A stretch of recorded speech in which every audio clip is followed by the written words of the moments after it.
fidèle internaute yi nga xam ne yéen a ñuy suivre dogal bi war a tukkee ci conseil constitutionnel daal dina wàcc conseil constitutionnel nee na président Macky Sall sa mandat dafay jeex le 2 avril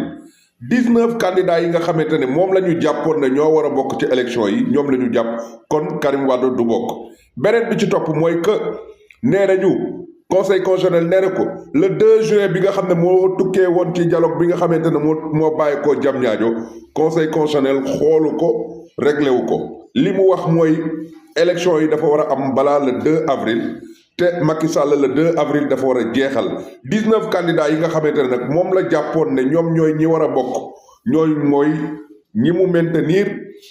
mooy ki nga xam ne Bassirou Diomaye Faye day bokk waaye ki nga xam ne moo di Karim Wade mi nga xam ne nii moom la nit ñi doon waxtaani ci dialogue ba Karim Wade moomu du bokk kon na ko nit ñi xamee noonu lii mooy dogal bi tukkee ci conseil constitutionnel mu mel ne